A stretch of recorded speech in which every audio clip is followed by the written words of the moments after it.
যারা ইন্ডিয়া হারার পর বাংলাদেশ দিলাম তো সাটা ভাঙা ভালোবাসা। এরা বাংলাদেশ নাকি এটা কি পাকিস্তানের জাত নাকি? ভারতের প্রতি আপনাদের এত রাগ?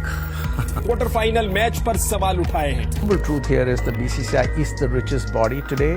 পুরো পৃথিবীতে ভারতের ক্রিকেট ফ্যান সবচাইতে বেশি, প্রায় 90%। তারপরও আমি যদি বলি ভারত ক্রিকেটকে চুরি করেছে, শুধু চুরিই করেনি, একেবারে গলা টিপে হত্যা করেছে। এই পর্যন্ত শুনেই ভারতীয় ভাইয়েরা চিকিৎসা, জিডিপি এইসব হাবিজাবি নিয়ে কথা বলা শুরু করবেন। কিন্তু আমি আজকের ভিডিওতে প্রমাণ করে দেব বিসিসিআই চোর এবং ক্রিকেটের মার্ডারার। জাগমোহন ডালমিয়া থেকে শুরু করে জয় শাহ সবাই দায়ী। আজকের ভিডিও দেখলে ইন্ডিয়ার হারে শুধু বাংলাদেশ না, পুরো পৃথিবীর খুশি হওয়া উচিত কিনা তা বুঝতেই পারবেন। কেন ইন্ডিয়া হারলে আমাদের এত ভালো লাগে, ইন্ডিয়ানদের বাঙালিদের প্রতি এত রাগ কেন, ইতিহাস, ঐতিহ্য, সোশিও ইকোনমি সবকিছু থেকে আজ এটাই প্রমাণ করব। আপনারা যখন আমাদের গালি দেন, সেই গালি নিজেদেরকেই দিচ্ছেন না তো?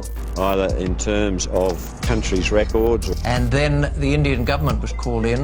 Cricket is like a religion in India, isn't it?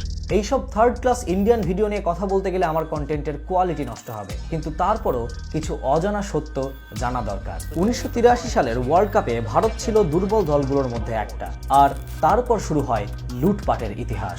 IPL কে পুঁজি করে বিশ্ব ক্রিকেটকে ধ্বংসের ইতিহাস। তৎকালীন বিসিসিআই হেড এনকেপি সালভে 1987 বিশ্বকাপ হোস্ট করার আহ্বান করেন আইসিসিকে। তার আগ পর্যন্ত ক্রিকেট বিশ্বকাপ শুধু ইংল্যান্ডেই হতো, কিন্তু এনকেপি সালভের প্রপোজ করা রোটেশন পদ্ধতির কথা শুনে ইংল্যান্ড রাজি হয়, আর ইন্ডিয়া এবং পাকিস্তান একসাথে বিশ্বকাপ আয়োজন করে। রোটেশন পদ্ধতি অনুযায়ী 1996 বিশ্বকাপ ইংল্যান্ডের হোস্ট করার কথা ছিল, কিন্তু 1996 ওয়ার্ল্ড কাপ হোস্ট করে ইন্ডিয়া। সিরিয়াল ব্রেক করে ওয়ার্ল্ড কাপের হোস্টিং নেওয়ার জন্য ইন্ডিয়া পাকিস্তান আর শ্রীলঙ্কা ক্রিকেট বোর্ডকে মোটা অঙ্কের গ্যারান্টি মানি দেয়। এখন প্রশ্ন হলো, ওয়ার্ল্ড কাপ হোস্ট করলে ইন্ডিয়ার লাভ কি, আর শ্রীলঙ্কা এবং পাকিস্তানকে দেওয়ার মতো এত টাকা বিসিসিআই পেলই বা কোথায়? 1996 ওয়ার্ল্ড কাপের আগে মার্ক মাস্কারানহাস নামক এক ব্রডকাস্টার বিসিসিআই কে অফার করে, ইন্ডিয়া যদি ওয়ার্ল্ড কাপ হোস্ট করতে পারে তবে বিসিসিআই কে ব্রডকাস্ট রাইটের জন্য $14 মিলিয়ন দেওয়া হবে। কারণ ইন্ডিয়াতে ক্রিকেটের দর্শক বেশি, টিআরপি বেশি, অ্যাড রেভিনিউ বেশি, টাকা আর টাকা। এই টাকা দিয়ে বিসিসিআই আইসিসি কে হাত করেছে। ইংল্যান্ড আর অস্ট্রেলিয়াকে সাথে নিয়ে তৈরি করেছে বিগ থ্রি।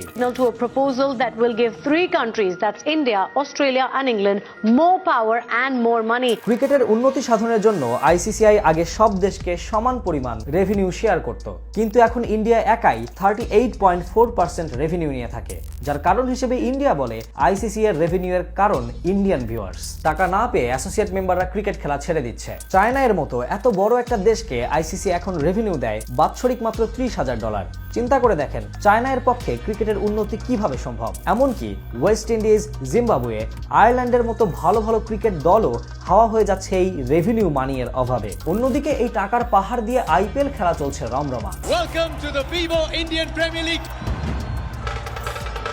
এই গ্রাফটা দেখেন, আইপিএল পৃথিবীর দ্বিতীয় বৃহত্তম league, $15 billion.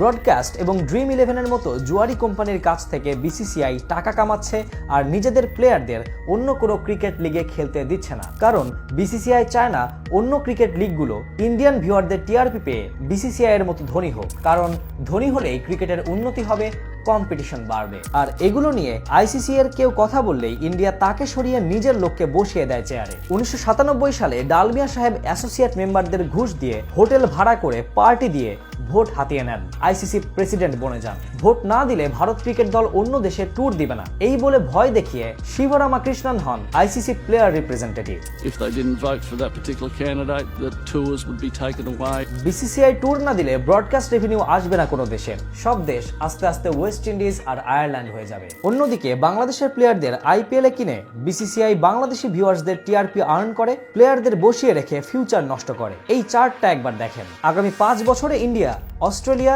England, south Africa, New Zealand দলের সাথেই সবচেয়ে বেশি ম্যাচ খেলবে। অন্যদিকে আফগানিস্তান আর আয়ারল্যান্ডের সাথে ম্যাচের সংখ্যাটা একবার দেখেন, একেবারে নেই বললেই চলে। 2.5 মাস ব্যাপী চলা আইপিএল এর সময়ে পুরো পৃথিবীতে সব খেলা অফ থাকবে আইসিসি ফিক্সচার অনুযায়ী। কেন তা বোঝার আর বাকি থাকে থাকে না। আপনারা ইন্ডিয়ানরা যখন আমাদেরকে গালমন্দ করেন তখন সেই গালি আপনাদের গায়েই গিয়ে লাগে। যেই ধর্মীয় দাঙ্গার বীজ 1905 আর 1947 সালে ব্রিটিশরা বপন করে গেছে, সেই আগুনেই এখনো পুড়ছেন। অথচ দেখেন মুম্বাইয়ের দাদারা আপনাদের হালটা কি করেছে। ইন্ডিয়াতে সবচেয়ে গরিব রাজ্যগুলোর মধ্যে একটা পশ্চিমবঙ্গ, কিন্তু এগুলো নিয়ে আপনাদের কোনো চিন্তা নেই। শুধু চিল্লাপাল্লা করলেই হয় না, আগে ইতিহাস জানুন, সত্যটা জানুন।